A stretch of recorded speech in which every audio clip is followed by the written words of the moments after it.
Génesis capítulo 5 verso 21 dice: vivió Enoc 62 años.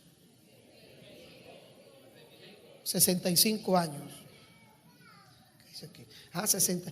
Estoy leyendo el anterior y digo, en la línea anterior dice: vivió 62 años y murió.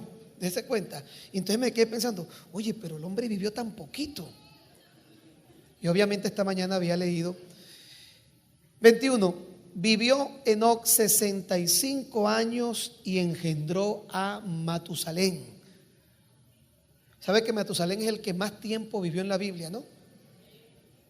Por eso es que por ahí hay un dicho que dice: oye, fulano es más viejo que Matusalén. Casi 1000 años. Casi 1000 años vivió Matusalén. 1000 años. Usted me va a preguntar: ¿y cómo podía vivir una persona 1000 años? Bueno, aún no había tanta maldad en el mundo, pero tampoco había Coca-Cola, ni Pepsi-Cola, ni el poco de veneno que nosotros comemos el día de hoy. Vea el verso 22. Y caminó Enoc con Dios después que engendró a Matusalén 300 años y engendró hijos e hijas. Y fueron todos los días de Enoc 365 años. Oiga el siguiente versículo. Caminó pues Enoc con Dios y desapareció porque Dios se lo llevó. ¿Qué le parece? Desapareció. Un buen día desapareció el hombre. Lo buscaron sus hijos, lo buscó la esposa, lo buscaron los amigos. Y resulta ser que el hombre desapareció porque Dios mismo, Dios se lo llevó. Y yo quiero titular el tema de la predicación en esta mañana: caminando en obediencia. Caminar solo es fácil, porque cuando uno camina solo uno tiene un destino. Pero más allá de tener un destino, uno también va al paso que quiere ir. El problema no es cuando uno tiene que caminar solo, sino cuando uno camina con alguien. Porque cuando uno camina con alguien, uno tiene que o detener el paso o acelerar el paso según la persona con la que nosotros estamos caminando. Entonces, ir al paso de otra persona es relacionarse en todos los sentidos y es tener de alguna u otra manera una conexión, no solamente en cuanto al camino, sino en cuanto a la parte emocional, para saber que en el trayecto que nosotros estamos tratando de recorrer no nos quedamos atrás o no nos adelantamos. Por eso es importante que cuando uno camina con alguien, uno logre aprender a caminar según el paso que los demás pueden ir. A mí me ha tocado caminar muchas veces con personas y usted debe saber perfectamente que cuando alguien tiene una estatura de 1,70 m como yo, y muchas veces he tenido que caminar junto a personas que tienen 1,80 m, 1,90 m. El caso de Juan Vega, que mide casi los 2 metros, creo que 1,98 m de altura. Cuando uno camina junto a personas que son más altas y que sus pasos son más largos, uno tiene que apurar el paso. Y entonces es donde el camino se hace complicado, porque uno o acelera el paso, y en el caso de que yo tenga que caminar con mi hijo, uno o quizás tiene que detener un poco para ir al tiempo o caminar al paso de la persona que lo acompaña. Bien sea porque alguien camina más rápido que tú, o bien sea porque alguien camina mucho más lento que tú. Ahora, ¿usted se imagina lo que significa caminar con Dios? Caminar con Dios. Caminar y llevarle el paso a Dios. ¿Quién podría caminar con Dios? Cuando yo era niño, yo recuerdo que todos los sábados a las 7 de la mañana, mi mamá me despertaba, nos daba el desayuno, me vestía solamente a mí y me enviaba con mi papá al mercado de Quinta Crespo. En la casa hacíamos mercado de forma religiosa y rutinaria todos los sábados en la mañana. Mi papá llevaba una bolsa, lo que llamábamos nosotros una bolsa de mercado, que era una bolsa de estas que son hechas, el material es un material como de saco, un material de saco. Él llevaba una bolsa y a mí me producía mucha impresión porque salíamos con la bolsa vacía y cuando regresábamos la bolsa estaba full. Lo bueno es que el autobús que nosotros tomábamos lo agarrábamos en la esquina y nos dejaba exactamente frente al mercado de Quinta Crespo, y el mismo autobús nos regresaba y nos dejaba exactamente en la esquina de la casa. Así que el trayecto quizá más complicado en la parte interna. Pero el mercado de Quinta Crespo, no sé en este momento, pero para aquel tiempo, era un mercado que el sábado de la mañana siempre estaba lleno de gente, estaba full. Pero yo era un niño de aproximadamente 8 años y yo tenía que caminar al paso de mi papá, porque él tenía que meterse entre la gente y tenía que buscar la forma de hacer todo lo más rápido posible, porque a las 10 de la mañana aproximadamente nosotros siempre estábamos de regreso. Llegábamos al mercado, íbamos a una arepera que estaba allí en una esquina, desayunábamos allí nuevamente, porque mi papá acostumbraba a desayunar en la casa y fuera de la casa, y luego hacíamos el mercado y nos regresábamos. Pero era muy complicado, sábado tras sábado era muy complicado. Pero hay algo que yo noté, y fue que en la medida que el tiempo pasó, yo aprendí a andar en el paso de él. Pero más que aprender, hoy me di cuenta que fue que yo fui creciendo, y cada vez en la medida que yo crecía se me hacía más fácil caminar su paso. Porque pasaron muchos años, les estoy hablando desde que yo tenía aproximadamente 6 años, 7, 8, 9, 10, casi hasta los 12 años. Obviamente a los 12 años ya yo caminaba mucho más rápido, mis pasos eran más largos y no era tan complicado seguirle el paso a mi papá. Pero un sábado, a mí me trae mucho a la memoria aquellos sábados en el mercado en la mañana, pero un sábado, interesantemente, en la mañana yo acostumbraba a agarrarle el dedo meñique de la mano antes que el mercado se hiciera. En la medida que íbamos haciendo mercado y metiendo las cosas, ya yo no podía agarrarle el dedo meñique. Eso ocurría mientras nosotros hacíamos el mercado y el saco se llenaba. Cuando el saco se llenaba, ya yo no agarraba el dedo meñique, yo le agarraba la puntica de la bolsa del mercado.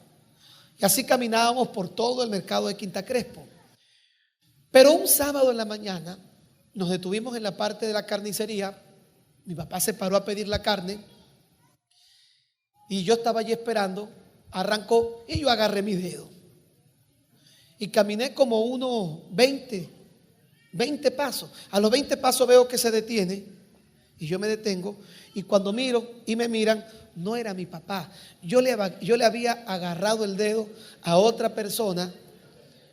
Y el Señor siente en el momento, me imagino que era un hijo, él camina en el momento, pero luego él se detiene, y cuando voltea, él me queda mirando. Yo estoy pensando que es que nos estuvimos a comprar algo.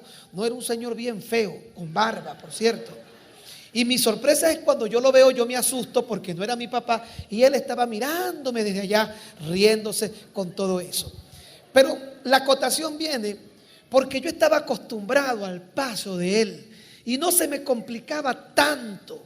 Pero sí me di cuenta que, a pesar de que yo no me había dado cuenta que estaba caminando con una persona extraña, sí me di cuenta que los pasos eran diferentes, porque yo estaba adaptado a caminar al paso de una persona.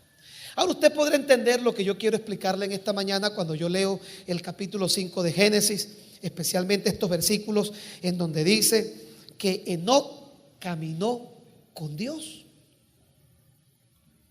¿Cómo podemos nosotros caminar con Dios? ¿Cómo caminar con Dios sabiendo que Dios es diferente a cualquier ser humano? Imagínese por un momento tratar de caminar al lado de un gigante, al lado de alguien que es mucho más rápido, mucho más fuerte, al lado de alguien que tiene mucha más capacidad y habilidad que tú en tantas cosas, alguien que no se cansa. Yo recuerdo, y me pasa hoy en día con mis hijos, que cuando iba caminando con mi papá, hoy yo los entiendo y me detengo y tengo que cargarlos, porque yo le decía: papá, estoy cansado. Y muchas veces él tenía que detenerse en algún lugar para darme espacio a mí descansar, porque seguir el paso de él a mí me agotaba, era agotador. Ahora imagínense cuando encontramos en la Biblia que Enoc caminó con Dios. Es obvio que no está hablando del caminar literal, de que Dios iba por un camino, literalmente hablando, y Enoc iba caminando con Dios. Está hablando de todo lo que era el trayecto de vida en relación a todo esto. Y yo quiero señalar 3 cosas para poder caminar con Dios. ¿A cuántos les gustaría caminar con Dios? No es fácil, pero tampoco es difícil. Pero si logramos llevarle el paso a Dios, Si logramos aprender a caminar con Dios, créame que todo lo que hagamos va a ser una bendición en esta vida. Si usted y yo logramos entender que lo más importante en esta vida, lo más importante en esta vida, no es caminar, sino no caminar solo. Y no es caminar con alguien, sino caminar con Dios. Porque si caminamos con Dios, el éxito de nuestro camino ya está garantizado, porque con Él somos más que vencedores y todo lo puedo en Cristo que me fortalece. Si Él está conmigo, ¿quién contra mí?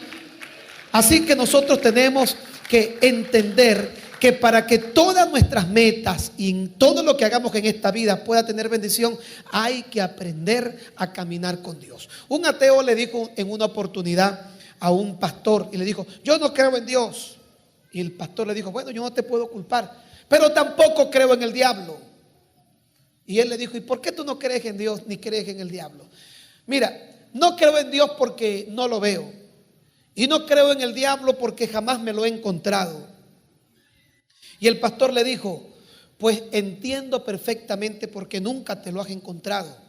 Porque cuando tú caminas al lado de alguien, jamás te lo vas a encontrar de frente. Él camina al lado tuyo. Tú caminas con el diablo, ¿cómo te lo vas a encontrar?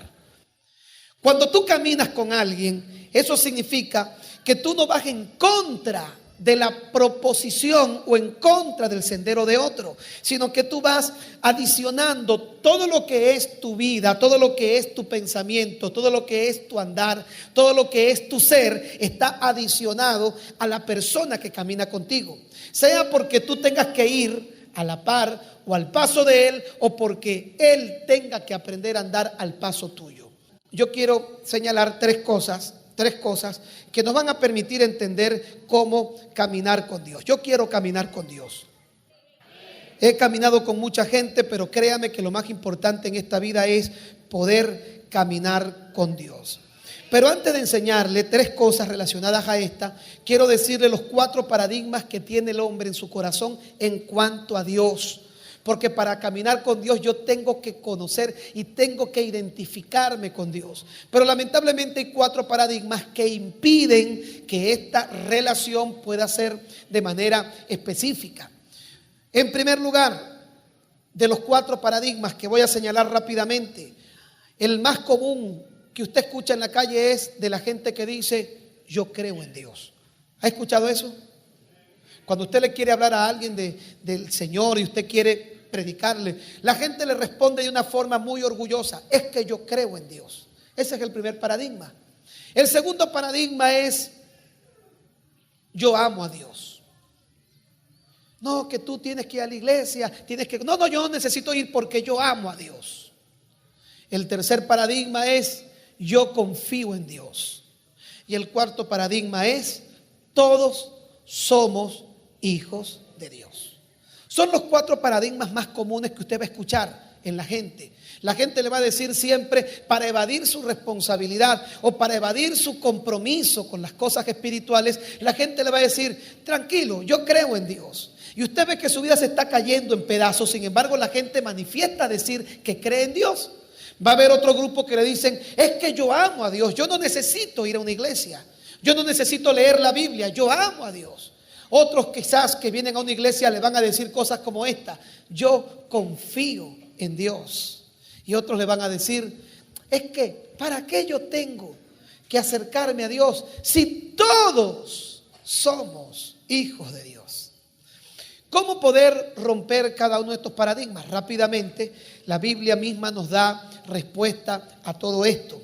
Toda la gente que dice que cree en Dios, no le podemos creer, ni ellos pueden sustentar que creen en Dios por el simple hecho de decirlo.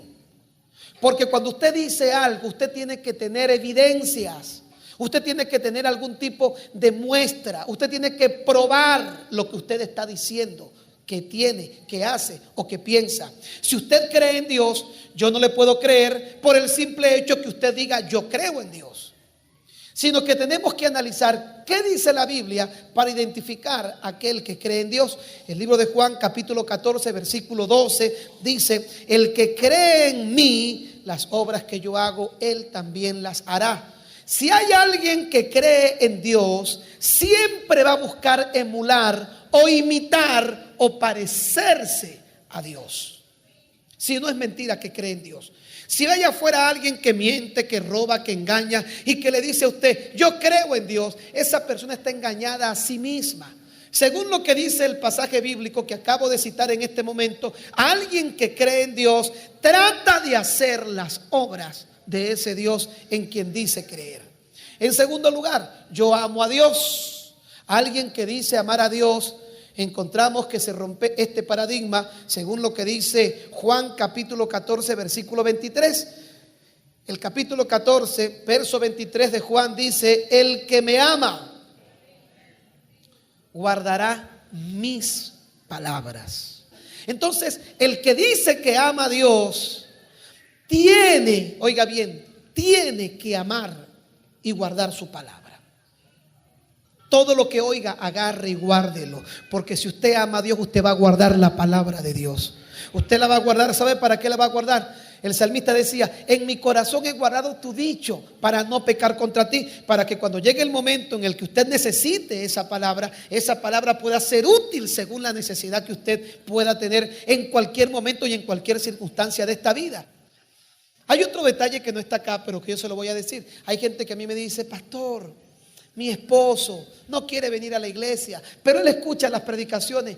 Mire, si ese es el caso suyo y usted me está en este momento manifestando de alguna manera o asintiendo con la cabeza, y usted dice: yo tengo un hijo, no quiere venir a la iglesia, pero a él le gusta escuchar las predicaciones, es más, lee la Biblia, prende la televisión y mira el programa televisivo de enlace, o oye las predicaciones por la radio, quédese tranquila, quédese tranquilo. No moleste a su esposo ni a su esposa más. ¿Sabe por qué? Porque los que son de Dios, la palabra de Dios oyen. Es cuestión de tiempo, es solo cuestión de tiempo para que ellos lleguen en el tiempo correcto y el Señor los traiga a su redil. Porque los que son de Dios, la palabra de Dios oyen. ¿Verdad que así era usted antes de ser cristiano, antes de venir a una iglesia? ¿Verdad que usted no venía a una iglesia, pero a usted le gustaba y cuando alguien le hablaba usted le prestaba atención? Porque usted era de Dios, usted siempre fue de Dios, y los que son de Dios, la palabra de Dios oyen. Entonces no se preocupe que él, que no viene, que cómo vamos a hacer. Déjelo tranquilo, quédese en paz. La obra la hace el Espíritu Santo de Dios. Y en el momento oportuno y preciso, esa semilla de palabra que esa mujer o ese hombre está recibiendo va a producir el fruto requerido. El tercer paradigma: yo confío en Dios. ¿Cuántos confían en Dios? ¿Cuántos han pasado una noche preocupados con tantas situaciones complicadas de la vida? ¿A cuántos les ha tocado trasnocharse pensando en cómo resolver lo que viene a pasar el día siguiente? Ok, usted no confía en Dios. Es muy fácil decir yo confío en Dios, pero la diferencia entre alguien que confía en Dios y alguien que no confía en Dios es que el que confía en Dios descansa y dice: eso está en las manos de Él. No tiene por qué angustiarse, no tiene por qué desesperarse, no tienes por qué trasnocharte, porque Dios tiene el control de todo lo que tiene que ver con tu vida. En el mundo, présteme atención, siempre se ha manifestado, se ha puesto en evidencia que existen dos bandos: el bando de los buenos y el bando. Vea cualquier película y va a ver que siempre hay un protagonista y un antagonista. Sea una película espacial, sea una película de aventura, sea ciencia ficción, vea cualquier película y se va a dar cuenta que naturalmente el ser humano acepta, en su naturaleza, acepta que hay dos polos. Pero normalmente siempre va a haber algo que no importa cuánto sufra el protagonista, no importa si le meten 20 tiros encima. En esto yo vi una película de Steven Seagal que se llamaba Casi Muerto. El hombre lo mataron y duró en terapia intensiva. Y el mismo día que salió de terapia intensiva, se levantó tirando patadas por todos lados y peleando con todo el mundo. Y pasó como que fueron 17 años en terapia intensiva. Porque la gente naturalmente entiende que el bueno o lo bueno siempre gana. El bien siempre va a ganar. Porque usted puede estar en el lugar más oscuro del mundo, más oscuro del mundo y puede encender una luz y se va a dar cuenta que la luz hace retroceder las tinieblas. Jamás las tinieblas logran hacer retroceder la luz. Usted puede estar en el lugar más claro del mundo y no puede prender algo oscuro y se va a dar cuenta que lo oscuro siempre se alumbra con la luz. La luz jamás se opaca con lo oscuro. Así sea pequeño el fósforo. La luz tiene la capacidad de hacer retroceder en radios de acción cualquier oscuridad, mucho o poco según la luz que se tenga, pero siempre tiene esa capacidad. Si existen dos bandos, el de los buenos y el de los malos, los buenos siempre, la luz siempre prevalece. Le tengo buenas noticias. Usted es del equipo de los buenos, usted es del bando de los buenos. Así que no importa que sea lo que pase allá afuera, no importa qué vivió esta semana, escríbalo por allí. Esta semana, la próxima o antes que el año termine, usted va a ganar porque usted es del equipo de los buenos y Dios al final le va a dar la victoria en todo lo que usted haga. Obvio, siempre y cuando lo que usted haga, lo haga como bueno, no se pase al equipo de los malos. Porque en el momento que usted se pase el equipo de los malos, pierde. No engañe, no mienta, no estafe, no tracalee. Manténgase siempre en el equipo de los buenos. ¿Qué le pasa a los buenos? Ganan, sufren, les echan plomo, los tiran al piso. Pero usted no ha visto que en esas películas cuando el bueno está a punto que lo maten, algo pasa en último minuto. Algo pasa. Y uno dice, caramba, ese tipo tiene más vidas que un gato. Y lo matan y no lo matan, pero lo mataron otra vez. Y resulta ser que el tipo sigue vivo. Porque es del equipo de los buenos. ¿De cuál equipo es usted? Diga conmigo, todo va a salir bien. Si usted hace las cosas bien y es del equipo de los buenos, usted entonces confía en Dios. Si usted confía en Dios, usted tiene que dormir en paz. Le voy a regalar un versículo bíblico para sostener esto en el libro de los Salmos, capítulo 37.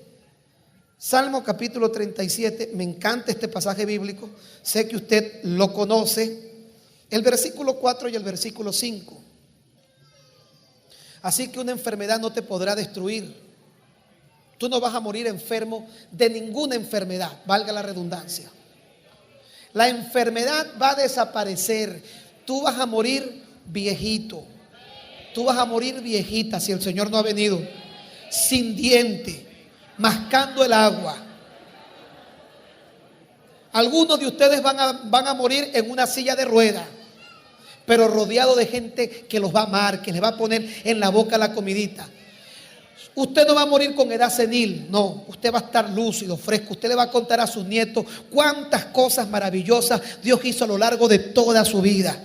Algunos van a caminar cayéndose con un bastoncito, pero tendrán días buenos. Vivirán los últimos años de su vida en el ancianato del Centro Cristiano Renuevo, felices, rodeado de otros viejitos y amado por todo el mundo. Usted no va a morir joven.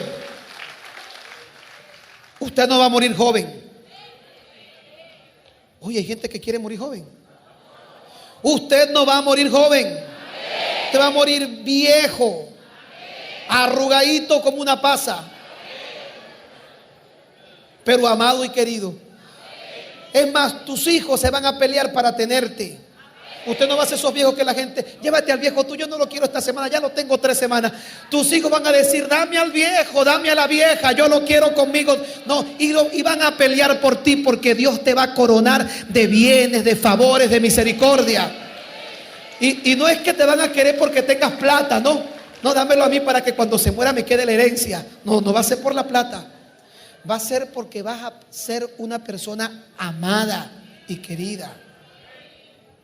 Salmo 37, 4 y 5 dice, deleítate a sí mismo en el Señor. ¿Sabe qué es un deleite?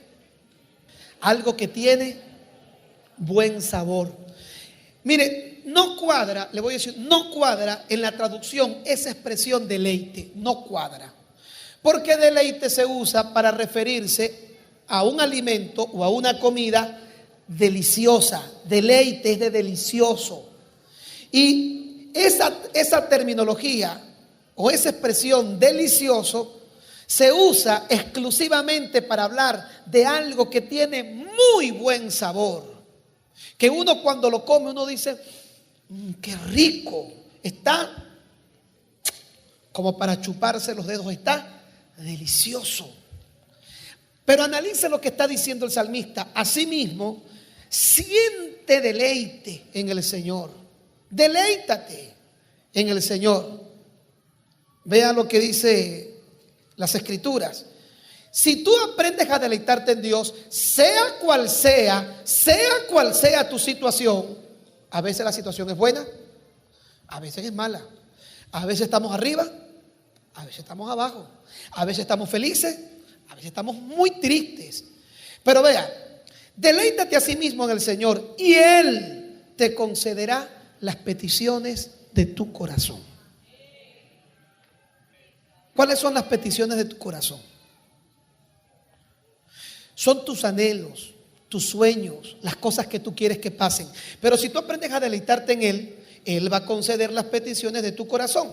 Vea lo que dice: encomienda al Señor tu camino y confía en Él.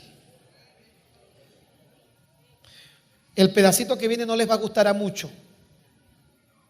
Encomienda al Señor tu camino y confía, diga conmigo, confía en Él. ¿Cómo termina el salmo? El versículo, ¿cómo termina? Ahora, ¿qué hará?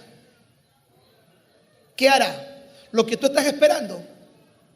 ¿Qué hará? No sé, pero Él hará. El gran detalle es que nosotros queremos que Dios haga. ¿Qué es lo que queremos? Que Dios haga lo que yo quiera, lo que yo estoy esperando, lo que a mí me provoca, lo que yo deseo. Así no es. Si tú confías en Él, Él hará. ¿Qué hará? Sabrá Él lo que va a hacer. Lo que sí te puedo decir es que lo que Él haga va a ser para tu bien. De pronto lo que Él hará es quitar a alguien de al lado de ti y que tú no quieres quitarlo y que tú no quieres que se vaya.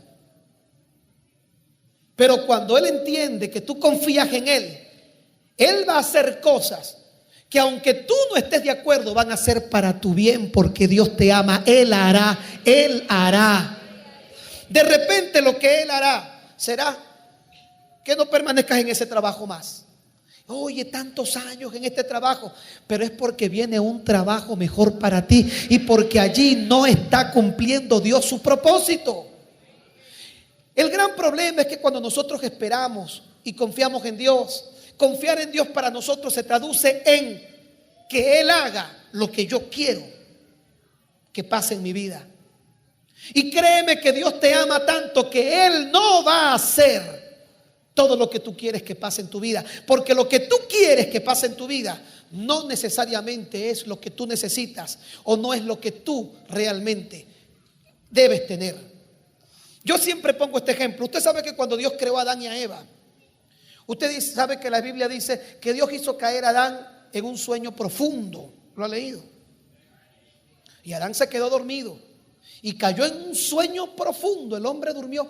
Y la pregunta que muchos se han hecho: bueno, ¿y por qué Dios no le dio a la esposa o le dio a Eva despierto? Yo tengo una apreciación el por qué tuvo que hacerlo caer en un sueño profundo. Porque conociendo cómo es el hombre y que a nosotros no nos gusta esa frase, Él hará, no nos gusta. ¿Sabe por qué no nos gusta? Porque no queremos que Él haga. Queremos que Él haga lo que nosotros queremos que haga, pero que Él haga, no, porque no sé qué es lo que va a hacer. Y Dios tuvo que hacerlo caer en un sueño profundo, porque créame que si el hombre hubiera estado despierto en el momento que Dios está haciendo a la mujer, no lo hubiera dejado tranquilo. Piense por un segundo. Te voy a hacer una esposa, Adán. Fino, una compañera como todos los animales. ¿Cómo? Una esposa. Mira, ve, házmela así, ponle esto, ponle aquello, ponle lo otro. No hubiera dejado. Y Dios dijo: yo no puedo permitir que el hombre me esté dirigiendo qué es lo que quiere que yo haga. Y le voy a explicar la razón por qué. Porque hasta ese momento Adán jamás había visto a otro hombre, porque era el único ser humano en toda la faz de la tierra. En toda la existencia del mundo era el único ser humano. Lo más cerca que había visto de un ser humano, ¿sabe qué era? Un mono. Y a lo mejor el celaje de su rostro en el lago, en un río. Pero él nunca había visto, porque no habían espejos, ni había televisión. Entonces, si Dios hubiera permitido a Adán que le dijera cómo fuera su esposa, ¿usted se imagina el concepto subjetivo que tenía Adán de lo que era feo y lo que era bonito? Todo lo que había visto habían sido animales. Ya va, Señor, vas a ser mi esposa. Ok, mira, ya. Ponle el color del pavo real. Ponle una cola de mono. Ponle un hocico de vaca. Todo lo que él consideraba que era bonito. Y se imagina lo horrible que hubiera sido la mujer si Adán hubiera participado en cómo sería su esposa. Él confió en Dios y él dijo: me voy a deleitar en el Señor. Él concederá las peticiones de mi corazón. Confío en Él y Él hará. ¿Sabe qué significa Él hará? Esto: haz lo que tengas que hacer. Yo no me voy a meter en lo que tú creas que es correcto para mí, porque si el hombre se hubiera intrometido en lo que Dios quería hacerle como esposa, le hubiera dado un monstruo de mujer, un monstruo de esposa. Mire, hubiera hecho una monstruosidad con una liga de animales que jamás fuera lo que es. Gloria a Dios. Mire, cada vez que yo veo a Mayela, que yo veo a mi esposa tan bonita, yo digo: Señor, gracias a Dios que el hombre se quedó dormido, porque con qué monstruo tuviera que dormir yo todos los días. Pero yo doy gracias a Dios que Dios fue tan sabio que a veces tienes que privarnos de opinar para no meter la pata. Mire a la mujer que está allí para que usted vea. Dígale a ella: no fueras así. No fueras así. Si Adán se hubiera quedado despierto. ¿Entiende? Y él hará. ¿Entiende eso? Y él hará. Mire, a veces lo que él hace no es lo que yo quiero, pero lo que él hace es lo bueno para mí. Mira, si Dios tiene que quitar gente de tu camino, aunque tú no quieras, es para tu bien. Si Dios tiene que llevarte de un sitio a otro, aunque tú no quieras, es para tu bien. Porque Él te ama. Y hay algo que Él conoce que tú desconoces. Él conoce el futuro. Tú no. Tú vives en el ahora y en el presente. Dios vive en algo que se llama eternidad. Y en la eternidad no hay presente, pasado ni futuro. Dios conoce mañana. Dios sabe. Y te digo algo: a veces es mejor llorar hoy lo que hay que llorar, y no pasarse toda una vida llorando por empeñarnos en cosas que Dios no quiere para nuestra vida. Por eso no te sientas tan mal. Duerme tranquilo que Él está haciendo su trabajo, porque Dios es perfecto, porque Dios te ama y porque Dios no permitirá que nada te pueda dañar en esta vida. Él tendrá que quitar lo que tenga que quitar de tu camino. Él tendrá que traer lo que tenga que traer. Él hará lo que tenga que hacer, pero todo lo que Él haga será para tu bien, para tu beneficio y para bendición de tu vida. Encomienda al Señor tu camino y Él hará. Diga: tengo que aprender a confiar en Dios. Y confiar en Dios significa dejarlo hacer lo que Él tenga que hacer. Hazlo. Mire, no se aferre a nada. Déjelo a Él hacer. Porque todo lo que Él haga será para bien. Y el último paradigma: todos somos hijos de Dios. Miquiti. Juan 1:12. No todos son hijos de Dios. Los evangélicos creen que ellos son los únicos hijos de Dios. Los católicos creen que ellos son los únicos hijos de Dios. ¿Y sabe qué es lo que hace que una persona sea un hijo de Dios? Juan 1:12. A los que le recibieron, a los que creen en su nombre, les dio potestad de ser hechos hijos de Dios. Toda persona en el mundo que no ha abierto su corazón para permitirle a Jesús ser el Señor de su vida y no le ha recibido, es criatura de Dios. Es creación de Dios. Pero la potestad de la identidad de hijo únicamente la recibe aquel que le ha recibido. Así que si usted ha venido en esta mañana y aún no lo ha recibido, yo jamás ofrezco religión. Yo no te voy a decir: salte de tu religión para que te vengas a esta, porque las religiones son malas. Pero sí te voy a decir: recíbele y serás un hijo de Dios. Si quieres seguir siendo católico, sé católico, a mí no me importa. Si quieres ser evangélico, sé evangélico, no me importa. Pero recibe a Jesús, Porque sé algo, que cuando uno recibe a Jesús, viene el Espíritu de Dios a hacer morada en nosotros y luego Él comienza a arreglar nuestro camino. Sin darnos cuenta, estamos en el lugar que Él quiere que nosotros estemos. Entonces son los 4 paradigmas en relación a Dios. Si logramos manejar estos 4 paradigmas de forma correcta, estamos preparados para caminar con Él. Ahora, para caminar con Él únicamente necesitamos 3 cosas. Estas son más rápidas y las voy a finiquitar lo más breve posible. Número 1, si usted quiere caminar con Dios, usted tiene que considerar a Dios en todos sus caminos. Número 2, si usted quiere caminar con Dios, usted tiene que estar de acuerdo con Dios, no Dios de acuerdo con usted. Y número 3, si usted quiere caminar con Dios, siempre tiene que acordarse de sus palabras y meditar en ellas. Son las únicas 3 cosas, que se necesita para caminar con Dios. ¿Cuántas? 3. La primera,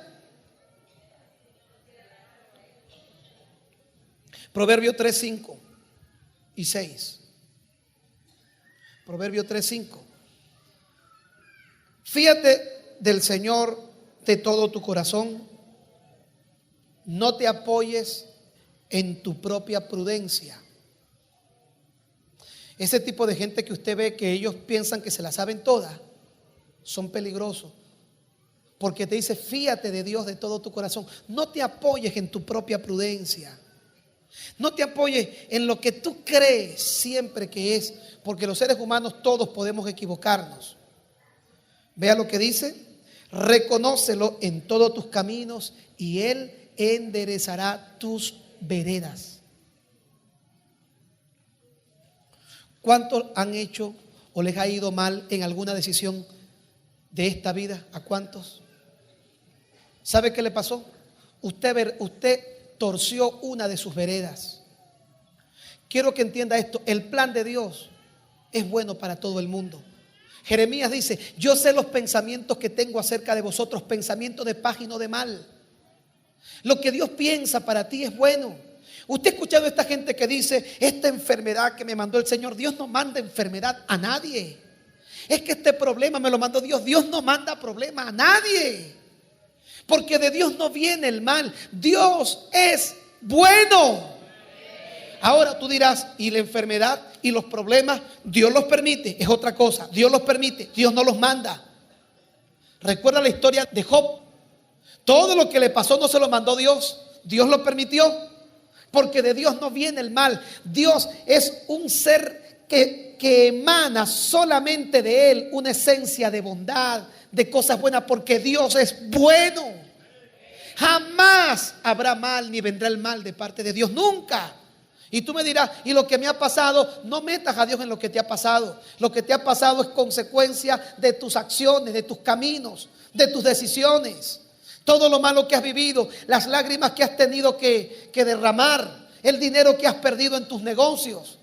No es porque Dios planificó el mal para ti, no es porque Dios quería enseñarte y probarte, no. Dios aprovecha eso para que aprendas y lo permite como una prueba, no como una prueba para Dios, porque Dios lo conoce todo. Dios sabe si tú cedes o no cedes a una tentación antes que la tentación venga. La prueba es para demostrarte a ti mismo cuánto te falta crecer para acercarte a Él, no por Dios.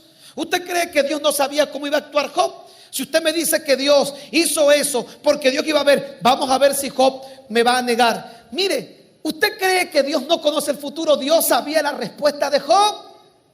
El problema no es Dios. El problema es que cuando algo de esto ocurre en nuestra vida, es para enseñarnos a nosotros mismos cuánto hemos crecido o cuánto hemos dejado de crecer y cuál es nuestra meta para seguir evolucionando, no por Dios. Por eso es que dice: cuando alguien sea tentado, jamás diga que lo es de parte de Dios, porque Dios no tienta a nadie. Escribe Santiago. Ahora tú necesitas entender que todo lo que ha ocurrido mal en tu vida es porque tú has torcido tus propias veredas. Tú la torciste, no la torció Dios. Pero cuando tú comienzas a reconocer a Dios en todos tus caminos, ¿qué es reconocerlo? Todo lo que vayas a hacer, pregúntale a Dios: No trates de hacer que Dios entre en tus planes. Entra tú en los planes de Dios. El asunto no es que Dios camine contigo. El asunto es que tú tienes que caminar con Dios. Si tú reconoces a Dios en todos tus caminos, ¿sabes lo que va a pasar? Que todo lo malo que has vivido, todas las lágrimas que has derramado, todo el dinero que has perdido, Dios te lo va a devolver, porque Él enderezará tus veredas. Todo lo malo que ocurrió, Él lo traerá al presente y te lo devolverá. Y si algo fue malo, aquello malo se convertirá en una bendición. Y Dios cambiará tu lamento, tu dolor, tu sufrimiento. Dios cambiará tu lamento en baile y quitará la tristeza, y en lugar de ella te dará alegría. ¿Cómo? Cuando comenzamos a reconocer a Dios en todos nuestros caminos. Amén. ¿Quieres caminar con Dios? Reconócelo en tu camino. En segundo, tienes que estar de acuerdo con Él en todo. Amós capítulo 3 versículo 3 dice: andarán dos juntos si no están de acuerdo. Imagínate que tú y yo vamos caminando y yo quiero pararme a tomar un refresco en algún sitio y tú dices: no, yo no quiero refresco. Entonces en ese momento comienza a haber una diferencia entre tú y yo. Yo me detengo y es probable que tú sigas. O a lo mejor tú dices: ya no puedo caminar más contigo. Porque para caminar con alguien tiene que haber acuerdo. El profeta Amós capítulo 3 verso 3 estableció, y lo dice con toda propiedad: andarán dos personas juntas si no están de acuerdo. La respuesta obvia es no. Ahora, aquí hay que llegar a una conclusión. O yo estoy de acuerdo con todo lo que Dios hace, es la primera opción. La segunda opción, ¿cuál es? O Dios, tienes que estar de acuerdo con todo lo que yo hago. Hay gente que le va mal es porque quieren que Dios apoye todas sus malas acciones y dicen: es que me ha ido mal. Analiza por qué te ha ido mal. Dios no tiene que estar de acuerdo contigo. ¿Aló? Dios no está obligado a estar de acuerdo contigo. Es más, Dios no quiere estar de acuerdo contigo. Para que a ti te vaya bien, tú tienes que estar de acuerdo con Él. Lo más importante para comenzar a caminar con alguien es estar de acuerdo. ¿Por qué? Porque cuando estoy de acuerdo, yo sé que voy para allá y el que está conmigo va al mismo sitio. Sé que si yo me detengo en el camino, el que está conmigo tiene que detenerse.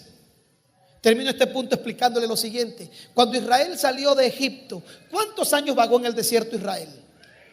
¿Cuántos años? 40 años. ¿Qué tiempo de distancia geográficamente había entre Egipto a la tierra prometida? No había más de 2 semanas de distancia. Alguien me dijo en estos días, como una pregunta: pastor, ¿será que Israel se perdió en el desierto? Porque imagínese que usted va de aquí a Ciudad Bolívar y que pase 40 años yendo de aquí a Ciudad Bolívar. Y alguien preguntaba: ¿será que se perdió? No, no se perdió. Israel nunca estuvo perdido. De por sí, recuerde que cuando fueron los 12 espías a reconocer la tierra prometida, ellos, a los pocos días que salieron de Egipto, los 12 espías entraron en la tierra prometida y regresaron. Y fue cuando le trajeron noticias que habían gigantes en la tierra prometida. Me está siguiendo la historia, ¿verdad? Entonces la gente se pregunta: ¿y por qué pasaron 40 años? Porque cuando ellos salen de Egipto, Dios les dio una instrucción. Dios colocó una columna de nube delante de ellos, que en el día era nube y en la noche era fuego. Y cuando la columna de nube se detenía, ellos tenían que detenerse. Y no por obediencia precisamente. No que era que, ay, qué obediente. Porque esa gente era rebelde, tan rebelde como usted y tan rebelde como yo. No es que ellos, ay, se detuvo la columna, vamos a obedecer a Dios porque nosotros no vamos a avanzar hasta que la columna avance. No, estaban en el desierto. En estos días vi un programa llamado, ¿cómo se llama? Discovery Channel. El hombre este que está en lugares inhóspitos, a prueba de todo. ¿Han visto a prueba de todo? El tipo está loco, el tipo está loco. El tipo agarra y se comió le cortó la cola a un alacrán y se comió un alacrán. Y en el desierto abrió un camello y se metió dentro de un camello a dormir. El tipo se ha tomado su propia orina. Y yo lo veo así, yo digo, Dios mío, el tipo está loco. Sin embargo, él dice que todos esos son mecanismos de supervivencia para la gente que se pierde. Yo me preguntaba, ¿cuándo me voy a perder yo en el desierto de Sahara? Qué útil este programa, ¿no? Sin embargo, es muy... Espero yo nunca tener que ir a Israel y que el avión se estrelle y quedarme perdido en el desierto de Sahara. Aunque si llegara a pasar, aprendí bastante con el hombre. Pero viendo el programa me di cuenta de algo. Miren, en el desierto no se puede vivir un día sin sombra. Y en la noche no se puede. En el desierto las temperaturas durante el día pueden subir, ojo, sobre los 65 grados centígrados. 65 grados centígrados. ¿Tiene idea usted cuántos grados centígrados es eso? Es un calor infernal. Mire, aquí cuando hay mucho calor es porque hay 35, 38 grados centígrados. Imagínese 65 grados centígrados. Y en la noche hace tanto frío que la temperatura que en el día era de 65 grados centígrados puede bajar a 9 grados bajo cero. Y la gente en el desierto o se muere de calor o se muere de hipotermia, de frío. Entonces la columna de nube los protegía del sol, pero también durante la noche los protegía de los animales.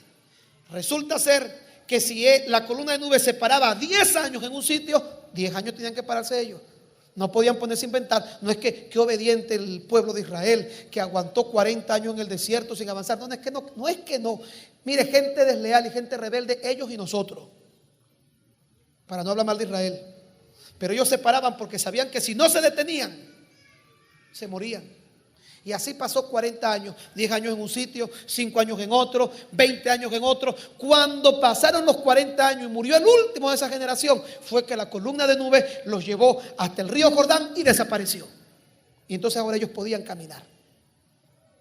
Y es importante entender que yo no puedo caminar cuando yo quiero si camino con Dios. Si Dios me pide que me detenga, yo tengo que detenerme. Hay algo que se llama tiempo o kairos de Dios. Hay gente que no le gusta mucho detenerse. Hay momentos cuando Dios necesita que te detengas.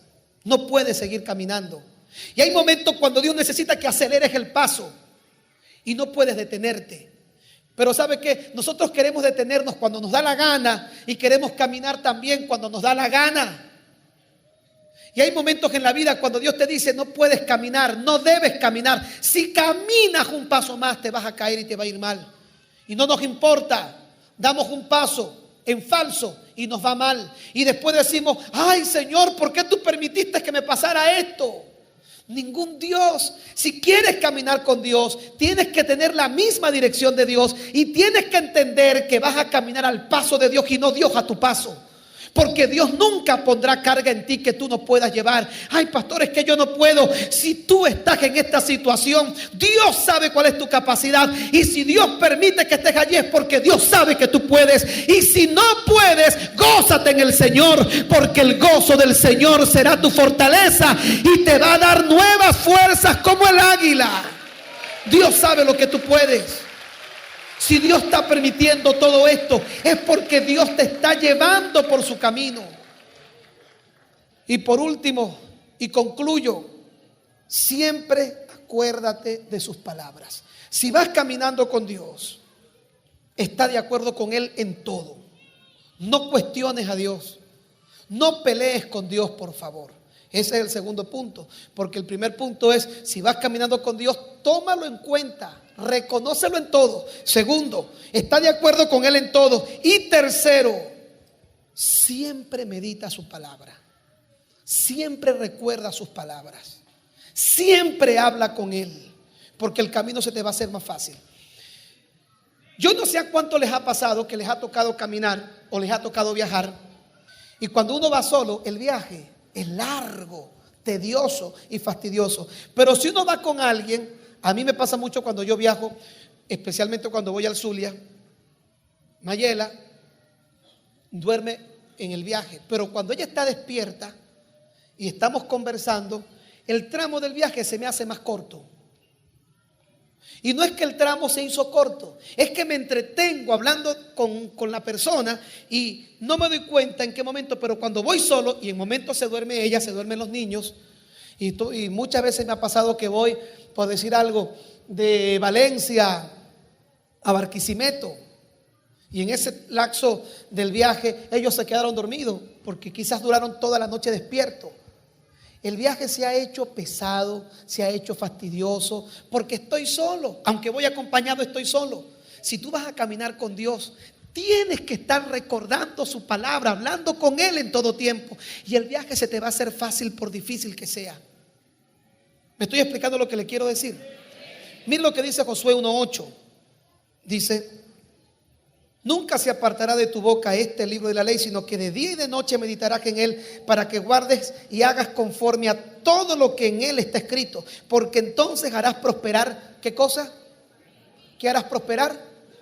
Y todo lo que hagas te saldrá bien.